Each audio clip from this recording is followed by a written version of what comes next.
What's up, my loves? Welcome back to my channel. My name is Jae, and guys, it's 2020.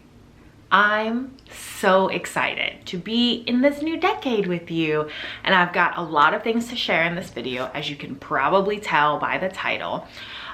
So we're gonna get into my resolutions. I hate that word, but my goals for 2020, bookish and non-bookish. But I just want to update you really quickly on where I've been mentally, physically, that sort of thing.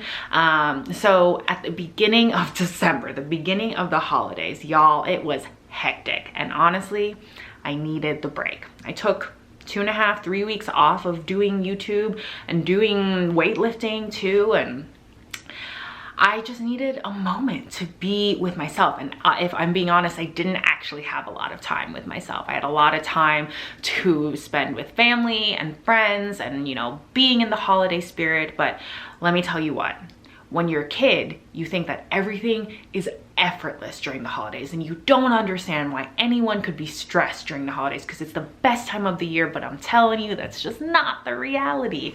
And let me tell you also, I am the biggest Christmas geek. I love the holidays. I love being around my family and friends, but I also, for some reason, love stressing myself out about these things.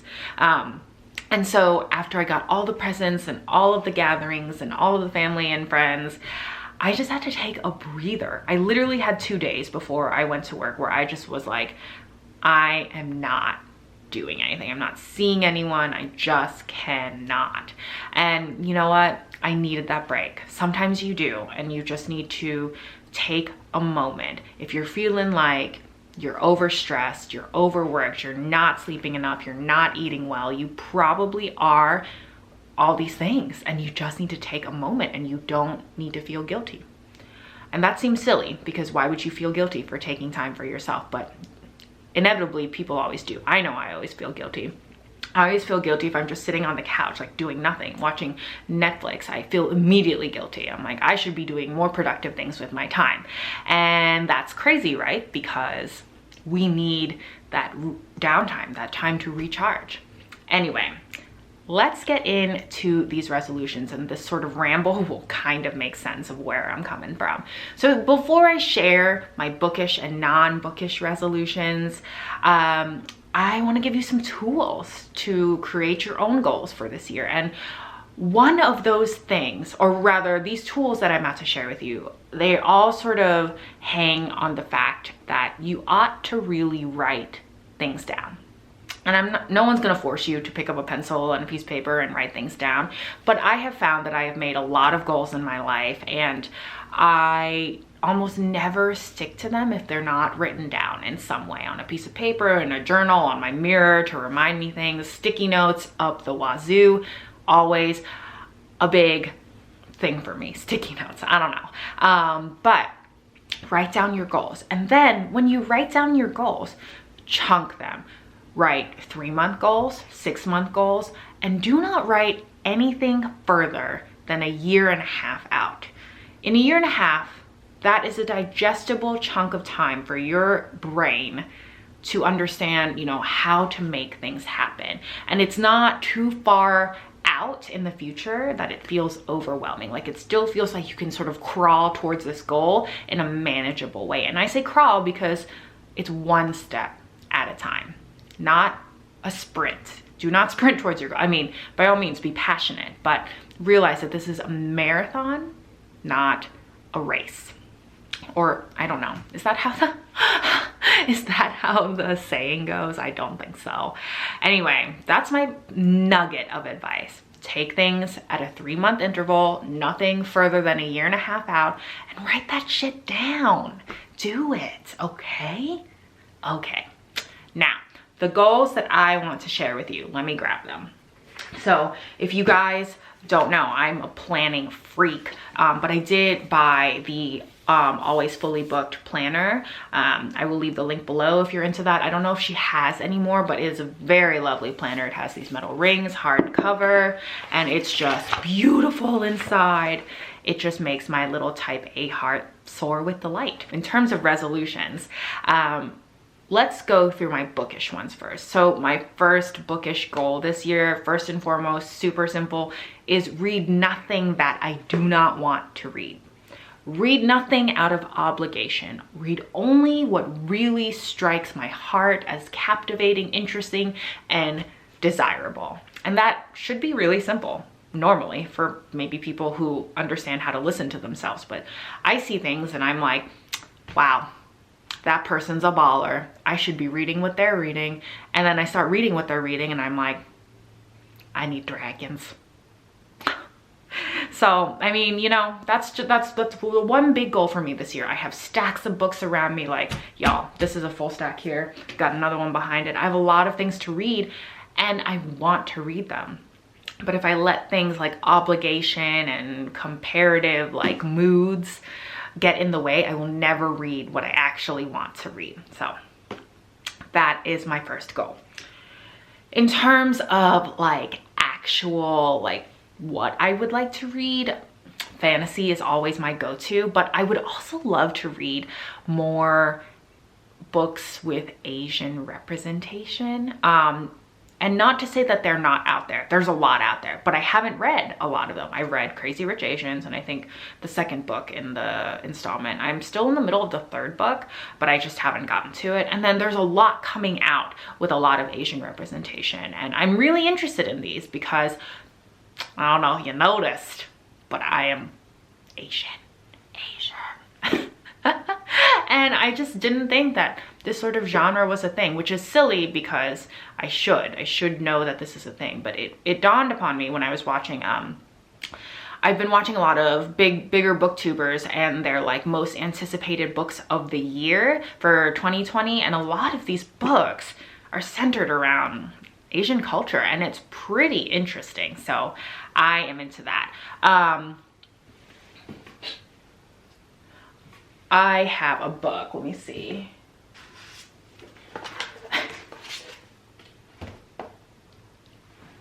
Okay, so one of my favorite authors ever is Patchett, and this is one of my favorite books, State of Wonder. It is not fantasy, it is not even YA, it is adult fiction, and it is phenomenal. So if you don't know what this book is about, well, honestly, I'm not gonna go through it. It's phenomenal, because I won't go through it because this is not what this video is about. State of Wonder, Patchett, you're interested, read it. But she's a phenomenal writer, and my goal in terms of reading is to read more of what she writes. She has a lot of books out there, and I'm currently in the middle of an audiobook by her called The Dutch House. It's narrated by Tom Hanks, and it's phenomenal so far. I'm almost finished. I would like to read more of her. I also have another author, Rash. He is actually a regional author. He is a native to North Carolina. He lives in the western part of North Carolina in the mountains, and his prose is fucking excellent. Sorry, not sorry, I don't know. Between him and Patchett, y'all, I'm gonna tell you, these are phenomenal authors, and they are not fantasy and they are not YA. They are very much adult fiction, and they are not necessarily happy. Rash is almost never a happy ending. If I'm just gonna let you know right now, like, if you're into happy endings, this is not the writer for you. But if you're into some excellent effing writing, also this particular book, One Foot in Eden, is so good, and it's so short. You could read that in an afternoon if you wanted to. I want to read more of Rash, and you know, I want to explore things outside of fantasy, but let's be real, I'm a big fantasy kind of girl, and that's what I'm gonna read mostly this year. I don't have a lot of anticipated books, if I'm being honest.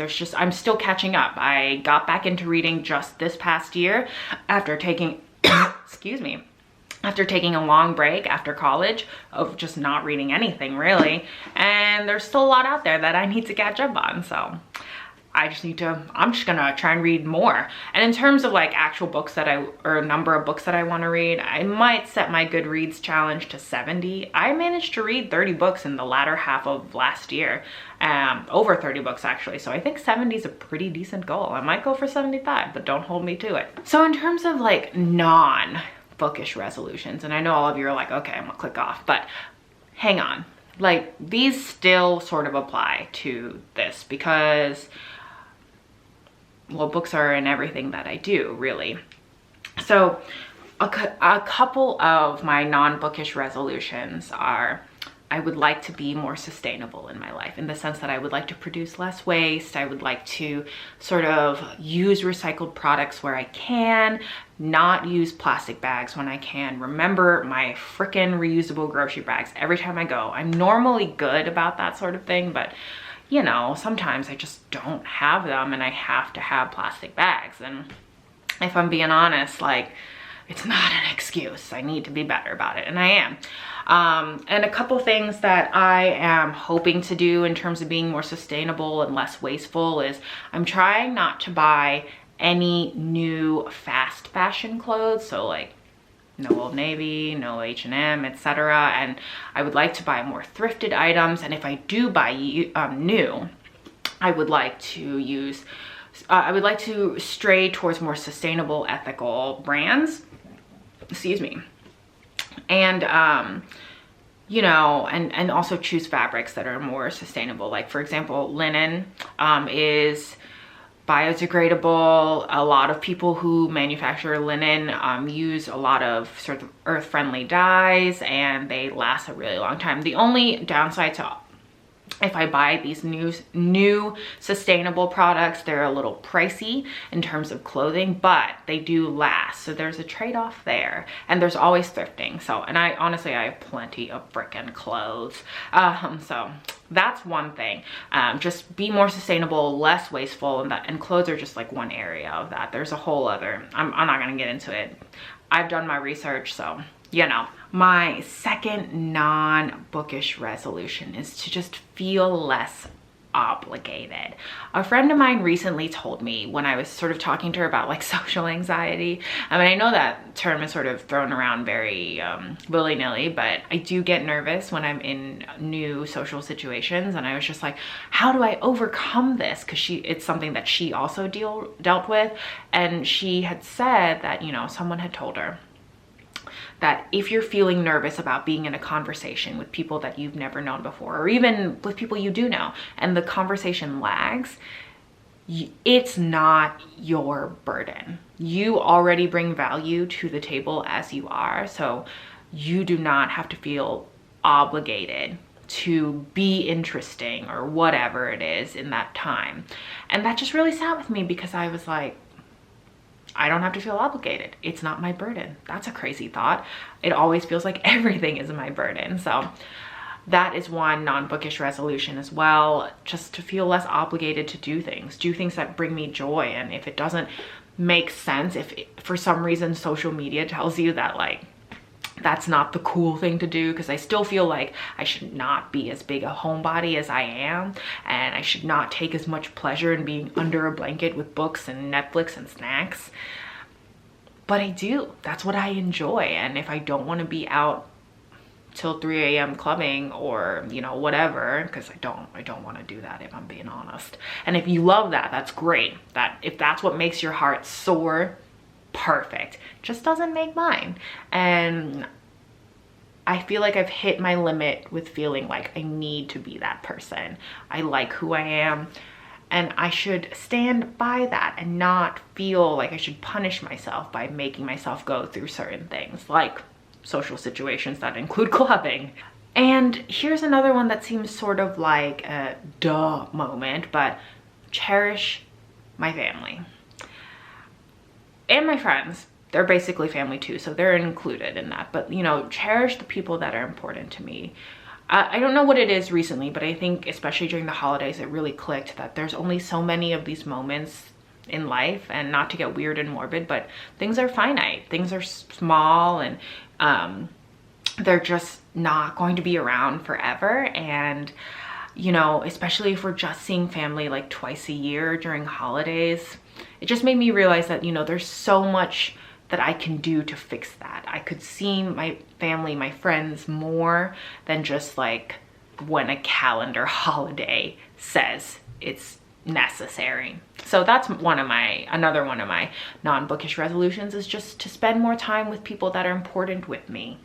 And in doing so, you know, do things that free up that time with less things that make me feel obligated, if that makes any sense. So my last resolution that doesn't really necessarily pertain to books is to sort of recommit to being a healthy vegan. If you guys don't already know, I am a vegan, and I ate a lot of crazy things this past year. I went through a lot of different things in my YouTube channel of, you know, that involved food, and that sort of derailed me from, like, I don't want to say derailed me from being healthy, because it didn't. I definitely made my own choices of not being the healthiest I could possibly be. I ate a lot of processed packaged foods because your girl loves some Oreos and some Ben & Jerry's, dairy-free vegan Ben & Jerry's.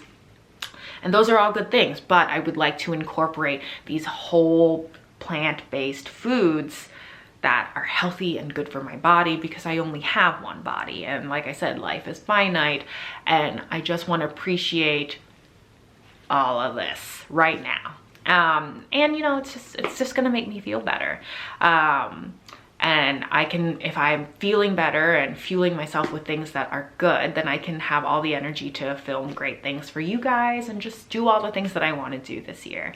And that's really all my resolutions. I know that you're like, woman, you just talked for like over 15 minutes about resolutions, and you say that that's all of them, but I just want to share that with you. Feel free to leave down your resolutions in the comments below, because I'd love to hear them. Honestly, I love this sort of thing, and I would love to converse with you about what you have planned for your year, because you are important and so are your goals, and I would love to hear about them. If you enjoyed this video, let me know down in the comments below. Give it a like, subscribe if you're not already subscribed, and hit that notification bell so you always know when I've got good things coming to you. Bye, y'all.